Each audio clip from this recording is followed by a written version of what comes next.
महापंडित राहुल सांकृत्यायन, एक बहुआयामी जीवन और युगांतरकारी योगदान, जीवन परिचय और व्यक्तित्व। महापंडित राहुल सांकृत्यायन 9 अप्रैल 1893 से 14 अप्रैल 1963 आधुनिक भारत के सर्वाधिक विलक्षण बौद्धिक व्यक्तित्वों में से एक थे। उनका जन्म उत्तर प्रदेश के आजमगढ़ जिले के पंदाहा गांव में एक संपन्न ब्राह्मण परिवार में हुआ था। उनका मूल नाम केदारनाथ पांडे था, जो बाद में बौद्ध धर्म अपनाने पर राहुल और गोत्र के आधार पर सांकृत्यायन हो गया। राहुल जी का बचपन ननिहाल में बीता, जहां उनके नाना पंडित रामशरण पाठक के फौजी अनुभवों और यात्रा वृत्तांतों ने उनके मन में घुमक्कड़ी के बीज बोए। एक घटना, जब घी की मटकी फूट गई और नाना के डर से वे घर से भाग गए, ने उनके जीवन की दिशा ही बदल दी। उनका व्यक्तित्व अद्भुत विरोधाभासों से भरा था। एक ओर वे कट्टर सनातनी परिवार से थे, तो दूसरी ओर साम्यवादी विचारधारा को अपनाया। एक ओर बौद्ध भिक्षु बने, तो दूसरी ओर पुनर्जन्मवाद को नहीं मानते थे। उन्हें महापंडित, त्रिपिटकाचार्य, घुमक्कड़ राज जैसी उपाधियों से सम्मानित किया गया। साहित्यिक योगदान। राहुल सांकृत्यायन ने हिंदी साहित्य को एक नई दिशा दी और उन्हें हिंदी यात्रा साहित्य का जनक कहा जाता है। उन्होंने 120 से अधिक पुस्तकें लिखी, जिनमें 50,000 से अधिक पृष्ठों का साहित्य समाहित है। प्रमुख रचनाएं: यात्रा वृत्तांत, वोल्गा से गंगा, मेरी जीवन यात्रा, किन्नर देश की ओर, कुमाऊं, दार्जिलिंग परिचय, यात्रा के पन्ने, लहासा की ओर, मेरी लद्दाख यात्रा। दार्शनिक ग्रंथ: बौद्ध दर्शन, दर्शन दिग्दर्शन, वैज्ञानिक भौतिकवाद। ऐतिहासिक कृतियां: मध्य एशिया का इतिहास, बौद्ध संस्कृति। सामाजिक उपन्यास: सतमी के बच्चे, जीने के लिए, सिंह सेनापति।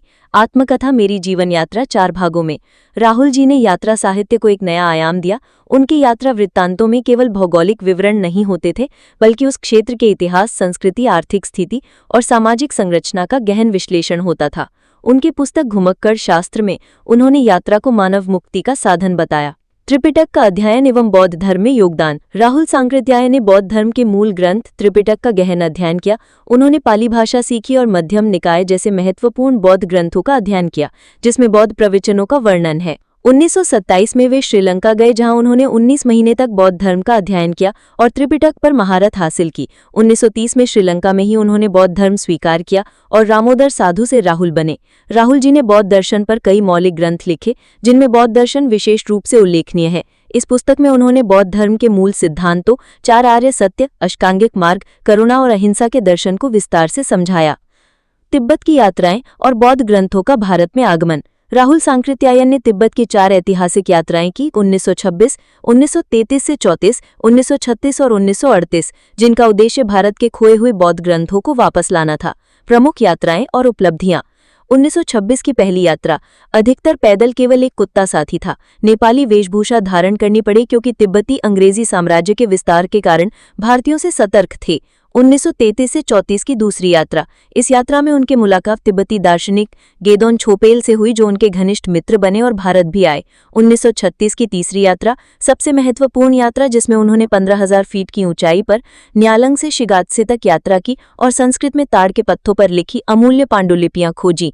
1938 की चौथी यात्रा, सामे मठ का दौरा किया, जहां नालंदा के विद्वान संत रक्षित ने पहले 7 तिब्बती भिक्षुओं को दीक्षा दी थी। इन यात्राओं के दौरान राहुल जी ने नालंदा और विक्रमशिला विश्वविद्यालयों के अनेक दुर्लभ ग्रंथों को खोज निकाला, जो 12वीं शताब्दी में मुस्लिम आक्रमणों के समय बौद्ध भिक्षु तिब्बत ले गए थे। उन्होंने संस्कृत, पाली और अन्य भाषाओं में लिखित हजारों पांडुलिपियों को खच्चरों पर लादकर भारत लाए, जो अब पटना संग्रहालय में सुरक्षित है। अनुवाद कार्य और भाषाई योगदान। राहुल सांकृत्यायन एक प्रख्यात बहुभाषाविद थे, जिन्हें संस्कृत, हिंदी, भोजपुरी, अंग्रेजी, तमिल, कन्नड़, पाली, उर्दू, सिंहली, तिब्बती और रूसी सहित कई भाषाओं का ज्ञान था। उनके प्रमुख अनुवाद कार्य: बौद्ध ग्रंथों का संस्कृत और हिंदी में अनुवाद, रूसी साहित्य का हिंदी में अनुवाद, तिब्बती ग्रंथों का हिंदी में रूपांतरण, मध्यम निकाय जैसे पाली ग्रंथों का हिंदी में अनुवाद। उन्होंने कई भाषाओं के कोश भी तैयार किए और व्याकरण पर कार्य किया। भाषा विज्ञान के क्षेत्र में उनका योगदान अतुलनीय है। श्रीलंका में बौद्ध अध्ययन और भिक्षु जीवन।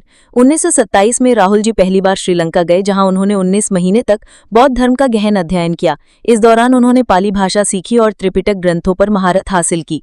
1930 में श्रीलंका में ही उन्होंने बौद्ध धर्म स्वीकार किया और राहुल नाम धारण किया। वे भिक्षु बने और बौद्ध धर्म के प्रचार प्रसार में लग गए। हालांकि बाद में उन्होंने बौद्ध धर्म के पुनर्जन्मवाद को नहीं स्वीकारा और मार्क्सवाद की ओर उन्मुख हुए।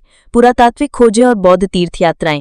राहुल सांकृत्यायन ने बौद्ध तीर्थ स्थलों की व्यापक यात्राएं की और कई पुरातात्विक खोजें की। बोधगया, सारनाथ, कुशीनगर जैसे प्रमुख बौद्ध तीर्थों का भ्रमण, नालंदा और विक्रमशिला विश्वविद्यालयों के अवशेषों का अध्ययन, तिब्बत में सामे मठ जैसे प्राचीन बौद्ध केंद्रों की खोज। उनकी यात्राओं ने भारत और तिब्बत के बीच के प्राचीन सांस्कृतिक संबंधों को फिर से उजागर किया। अंतर्राष्ट्रीय यात्राएं और विश्व दर्शन। राहुल सांकृत्यायन ने भारत के अलावा कई देशों की यात्राएं की, जिनसे उनके विश्व दर्शन का विस्तार हुआ। रूस की यात्रा। 1935 में पहली बार सोवियत संघ गए। 1937 में लेनिनग्राड, अब सेंट पीटर्सबर्ग में संस्कृत के शिक्षक रहे। सोवियत समाजवाद से प्रभावित हुए और कम्युनिस्ट पार्टी के सदस्य बने। जापान, कोरिया और मंचूरिया। 1935 में जापान, कोरिया और मंचूरिया की यात्रा की, वहां के बौद्ध मठों और विद्वानों के साथ संवाद किया। यूरोप की यात्रा। 1932 से 33 में यूरोप के विभिन्न देशों का भ्रमण किया, वहां के पुस्तकालयों में भारतीय ग्रंथों का अध्ययन किया।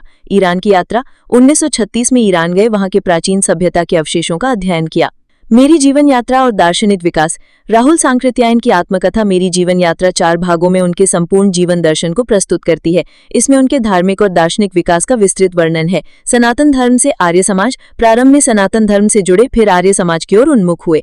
आर्य समाज से बौद्ध धर्म, आर्य समाज की सीमाओं को पार कर बौद्ध धर्म अपनाया। बौद्ध धर्म से मानव धर्म, अंततः मानव कल्याण को केंद्र में रखकर मार्क्सवाद की ओर उन्मुख हुए। उनका मानना था कि उपदेश पार उतरने के लिए है, सिर पर ढोए ढोए फिरने के लिए नहीं। यही कारण था कि वे किसी एक विचारधारा में बंद कर नहीं रहे।